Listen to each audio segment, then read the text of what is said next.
Madame la directrice générale adjointe de la Direction générale de la santé, chère Anne-Claire, chers confrères, chers amis, mesdames, messieurs, c'est avec une grande émotion que j'ouvre ces premières rencontres de Santé publique France, l'Agence nationale de santé publique. Alors je sais qu'il y a quelques personnes qui n'ont pas pu nous rejoindre aujourd'hui, j'en suis désolé, en raison des grèves, notamment sur l'axe Marseille et l'axe Bordeaux. Pour autant, vous êtes nombreux. Alors, cette nouvelle agence Santé publique France, elle a été créée au 1er mai. Elle a donc aujourd'hui à peine un mois d'existence et aujourd'hui, sur les fonds baptismaux, un mois, c'est vraiment les fonds baptismaux, et ben c'est ses premières rencontres. Santé publique France, c'est l'ambition de Marisol Touraine, la ministre chargée de la Santé, que la France dispose d'une grande agence de santé publique, à l'instar des grands pays industrialisés, et je pense là au CDC américain, au Public Health England, au Robert Koch Institute, au RIVM aux Pays-Bas. Tous les grands pays industrialisés disposent d'une agence nationale de santé publique. Santé publique France, c'est le mariage de 4 organismes. L'INVS, vous le connaissez tous, c'est l'organisme en charge de l'alerte et de la surveillance épidémiologique. L'INPES, c'était dans ce lieu qu'elle organisait chaque année les rencontres de prévention. C'est l'Institut national de prévention et d'éducation pour la santé, en charge, comme le dit son nom, de la prévention et de la promotion de la santé. Moins connu, c'est l'EPRUS, l'établissement de préparation et de réserve aux urgences sanitaires. C'est une petite structure, 30 personnes, qui gère à la fois les stocks stratégiques en cas de situation sanitaire exceptionnelle et qui est en capacité de mobiliser sur l'ensemble du territoire, 24 heures sur 24, des réservistes sanitaires, au même titre qu'on a de la réserve militaire ou qu'on a de la sécurité civile. On dispose de réservistes sanitaires et on a 2000 réservistes disponibles à tout moment pour être mobilisés. Et la 4e structure, c'est ADALIS, c'est Addiction, Drogue, Alcool, Infoservice, qui était le GIP de l'INPES, c'est une 50aine de personnes qui sont réunies.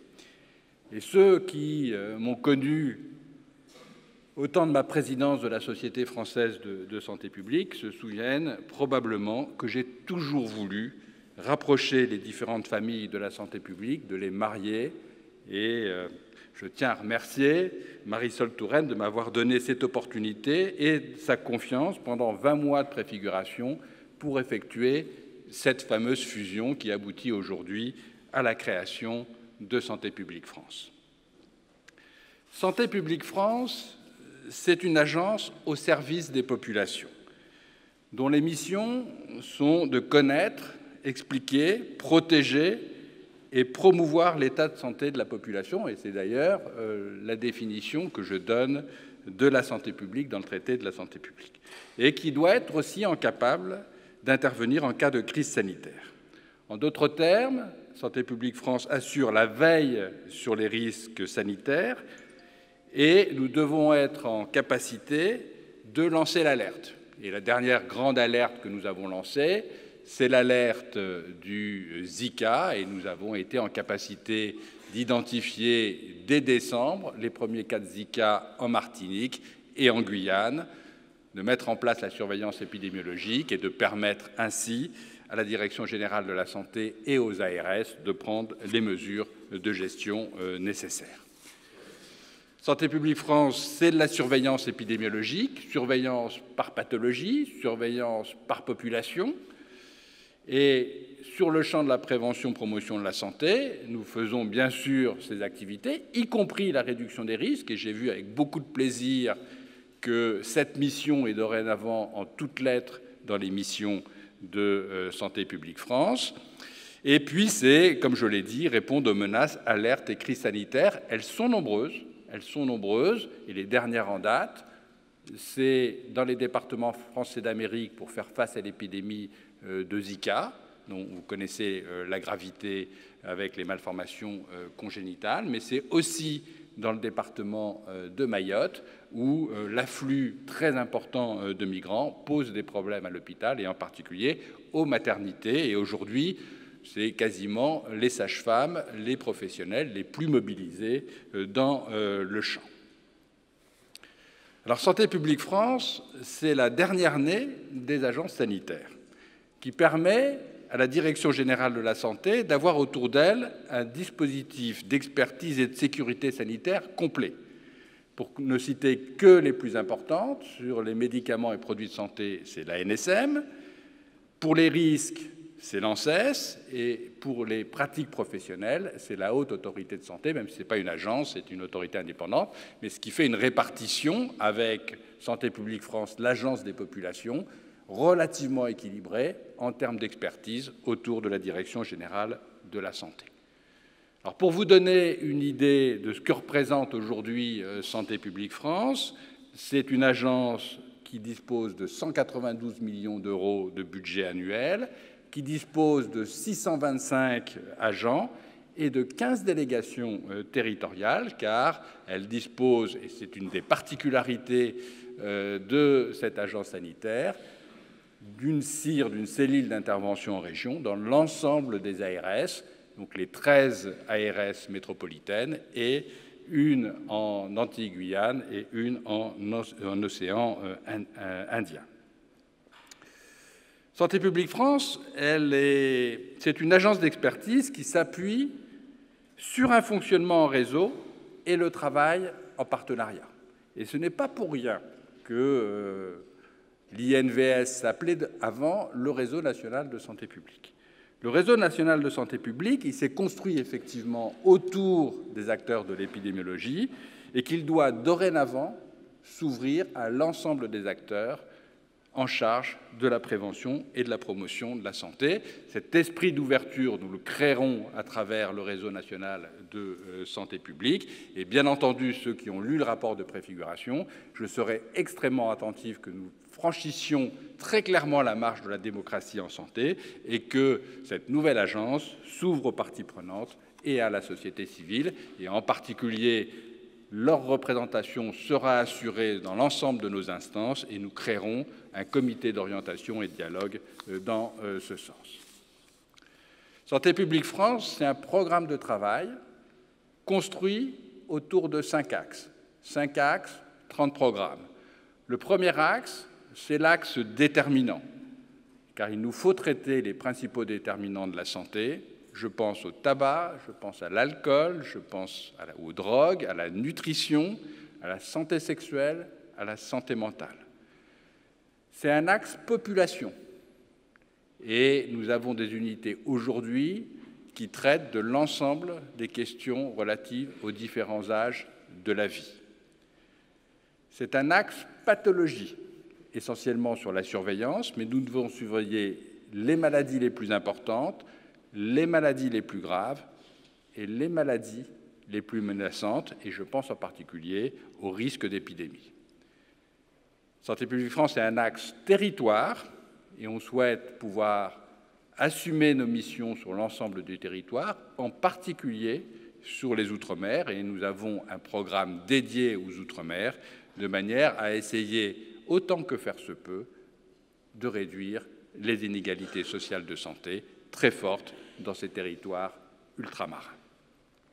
Et enfin, c'est un axe infrastructure parce qu'il faut que vous compreniez qu'en termes de base de données, Santé publique France, c'est de multiples sources de données, c'est des multiples lignes informatiques qui arrivent tous les jours à Santé publique France. Rien que le système Sursaut, c'est 50 000 lignes de données, et que nous avons passé la barre du big data, et nous devons avoir des infrastructures solides qui nous permettent de gérer au mieux l'ensemble des sources de données épidémiologiques dont nous disposons.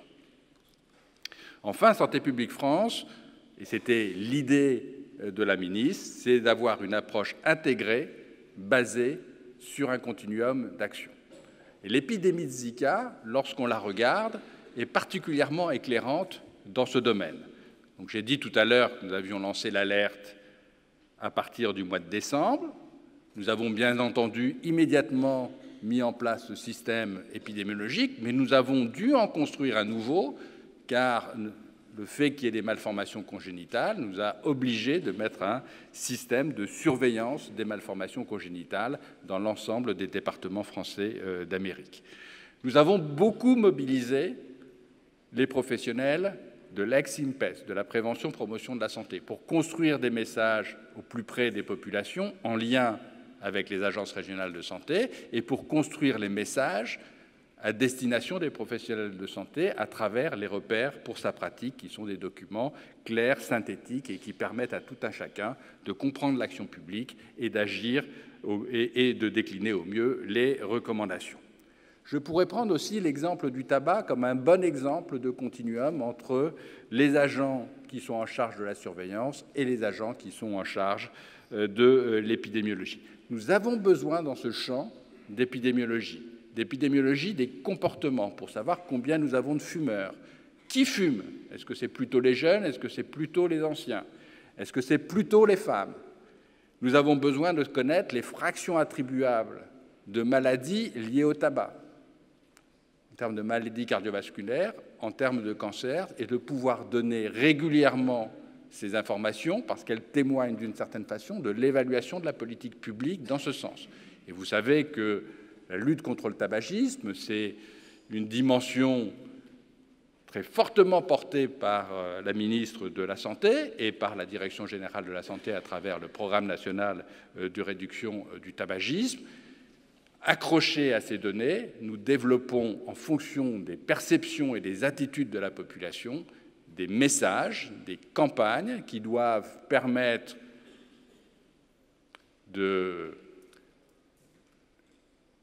aux jeunes de ne plus fumer et aux fumeurs d'arrêter de fumer. Et donc nous avions essentiellement une communication axée sur le 31 mai qui vient d'avoir lieu, qui était basée sur les risques. Nous aurons dorénavant une communication au mois de novembre qui s'appellera « Mois sans tabac », qui durera un mois, qui sera basée sur une communication positive, qui mobilisera les acteurs nationaux, qui mobilisera les acteurs régionaux, et ceci pendant 28 jours, parce que pendant 28 jours, lorsque vous arrêtez de fumer, vous avez 5 fois plus le temps d'arrêter de fumer. L'exemple de Mois sans tabac, c'est un exemple qui est issu du Public Health England, et je salue d'ailleurs son représentant ici. C'est une opération qui s'appelle Stoptober, qui est en octobre, qui est un grand succès, car elle permet aux fumeurs britanniques d'augmenter leur volonté de sevrage, plus 50%, ce n'est pas rien.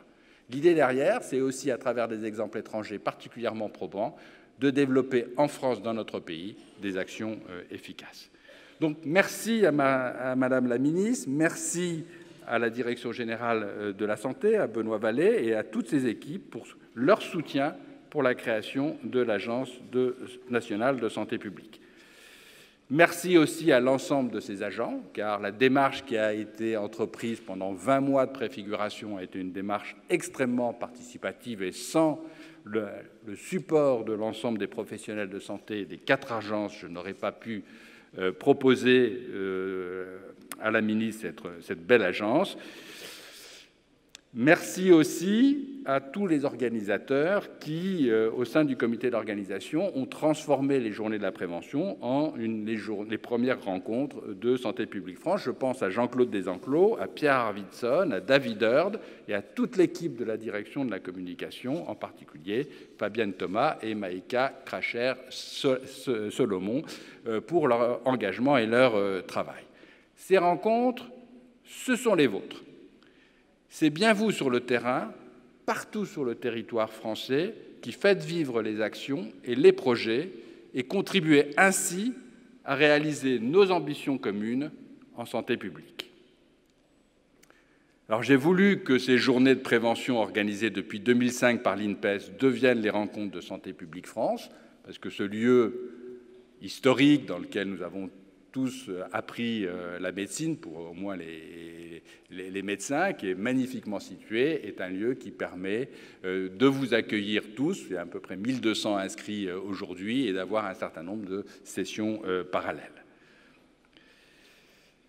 Il nous fallait un espace où cette agence puisse à la fois partager ses connaissances et faire interagir l'ensemble des acteurs de santé publique. Il fallait créer un espace à la hauteur des enjeux, à la hauteur des ambitions de l'agence référente de santé publique, un espace de rencontre, un espace d'échange, un espace de dialogue, un espace de controverse, bref, un carrefour où se croisent les savoirs, les expériences, les idées et les points de vue.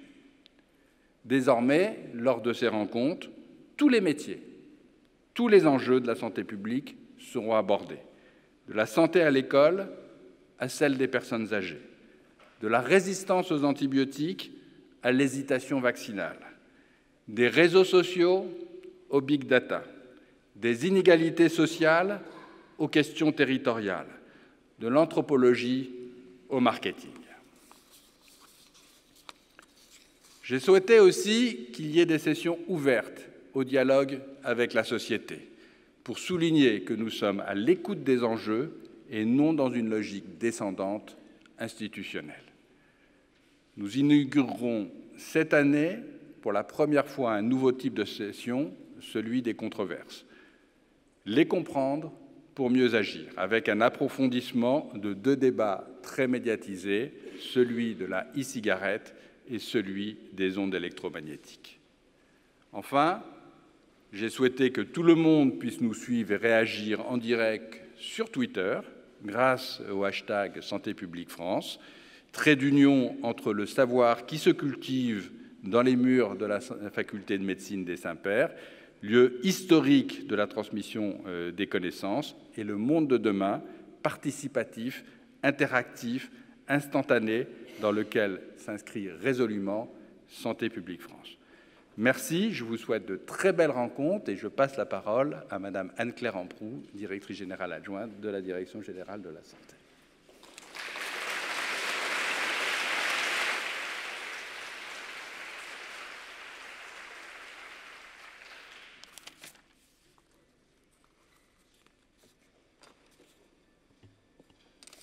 Monsieur le directeur général de l'Agence nationale de santé publique, cher François, Mesdames et Messieurs, je suis particulièrement heureuse d'ouvrir, au nom de la ministre des Affaires sociales et de la Santé, la première édition des rencontres de Santé publique France, et j'excuse le directeur général de la Santé, M. Benoît Vallet, qui est actuellement en déplacement au Luxembourg pour participer à une réunion du Health Security Committee de la Commission européenne. Ces rencontres constituent un événement fort et marquant pour les acteurs de la veille sanitaire et de la prévention. À un moment où il s'agit de mettre en œuvre la stratégie nationale de santé et d'accompagner les dispositions de la loi de modernisation de notre système de santé du 26 janvier dernier, et au moment où l'Agence nationale de santé publique se met en place, elle a un mois, et tous ici, nous pouvons nous en réjouir. Je saisis donc l'occasion de ces rencontres pour remercier chaleureusement le directeur général et ses équipes avec qui nous avons beaucoup travaillé pour que cette agence naisse. Et je tiens à les remercier pour leur engagement et leur mobilisation qui ont permis d'aboutir à la création de cette agence et bien sûr à la tenue de ces rencontres, encore une fois la première édition des rencontres de Santé publique France. J'en profite également pour remercier les acteurs du comité d'animation du système d'agences, qui est le comité qui réunit l'ensemble des agences sanitaires, et qui ont proposé à la ministre ce regroupement des établissements, donc 4, l'INPES, l'INVS, les PRUS et Adalis, comme le directeur général l'a mentionné tout à l'heure. Cette création, qui a été inscrite dans la loi de modernisation de notre système de santé par la ministre, a permis d'intégrer les missions de ces établissements au service de la population et des autorités sanitaires et d'affirmer une grande ambition, celle de mieux connaître, expliquer, préserver, protéger et promouvoir l'état de santé des populations. Je me réjouis également du travail réalisé par l'Agence dans le cadre des orientations stratégiques fixées par le ministère, et je peux en citer quelques exemples. Les travaux en cours pour la mise en œuvre du plan de rénovation de la politique vaccinale, ou bien encore du parcours éducatif en santé. La Direction générale de la santé a demandé à l'ANSP de concourir également au projet stratégique de la Direction générale de la santé qu'on élabore en ce moment, et je m'en félicite, et je sais que ces contributions seront très précieuses pour le projet stratégique.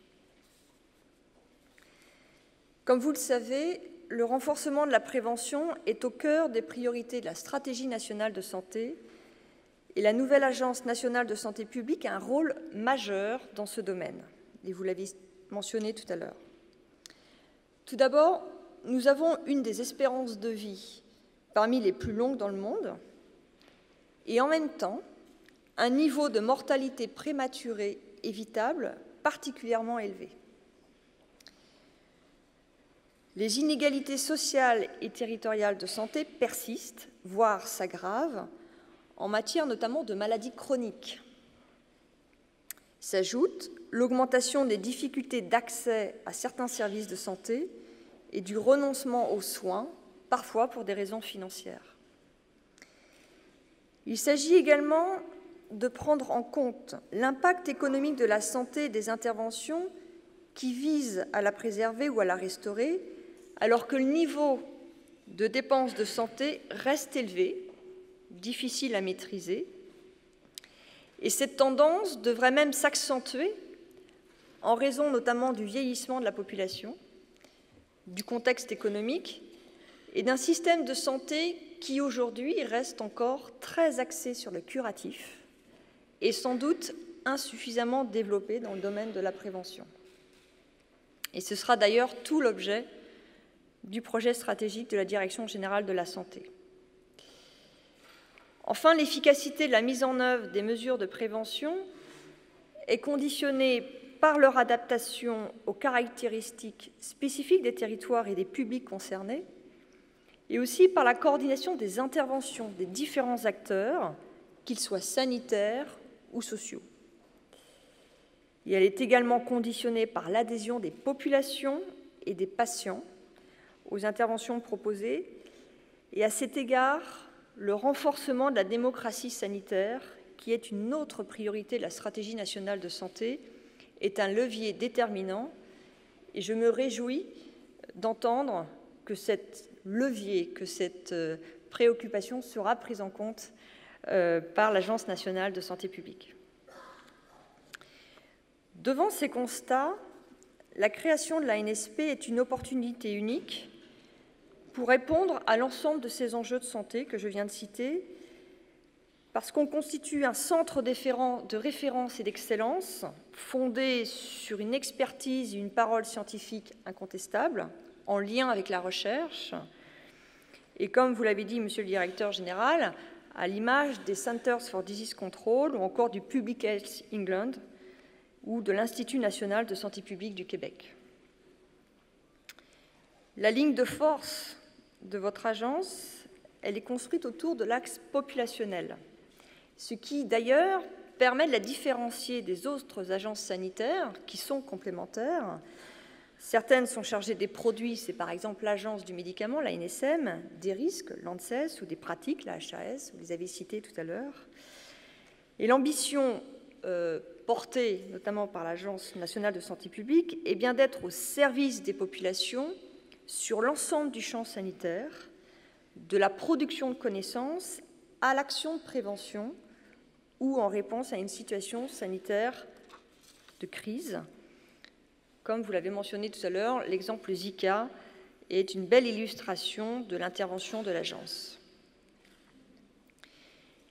Il s'agit aussi de consolider le système national de veille et de surveillance et d'inscrire le nouvel établissement dans une dimension régionale et de renforcer ses capacités en Outre-mer et ça vous avez montré déjà que vous pouviez le faire dans les départements français d'Amérique, tout en gardant à l'esprit que les scènes européennes et internationales sont des lieux incontournables. Au total, notre politique de santé doit affirmer 3 finalités. Réduire les inégalités sociales et territoriales de santé, faire diminuer la mortalité prématurée et améliorer l'espérance de vie en bonne santé. Et pour atteindre ces finalités, nous devons agir sur plusieurs fronts, qui devront d'ailleurs figurer dans le programme de travail de l'Agence. D'abord, agir sur les déterminants de santé que vous aviez d'ailleurs cité aussi tout à l'heure, que sont le tabac avec le Programme national de réduction du tabagisme, l'alcool, la nutrition, l'activité physique. C'est aussi mieux mobiliser les acteurs de notre système de santé, notamment sur l'aspect prévention, améliorer les pratiques de repérage et de dépistage, mieux articuler les acteurs de la promotion de la santé, du repérage, y compris en dehors du champ sanitaire, du dépistage, de la vaccination et de la prise en charge pour un parcours de santé fluidifié. Et puis enfin, c'est aller vers les populations vulnérables, les groupes qui échappent à nos efforts de prévention. Vos travaux à l'Agence et vos travaux aujourd'hui et demain s'inscrivent complètement dans cette démarche et je vous en remercie. Et je vous souhaite des travaux fructueux et je voudrais à nouveau remercier le directeur général et ses équipes pour leur action au service de la santé des populations. Je vous souhaite à tous une très bonne journée, enfin 2 très bonnes journées et d'excellents travaux. Merci à vous.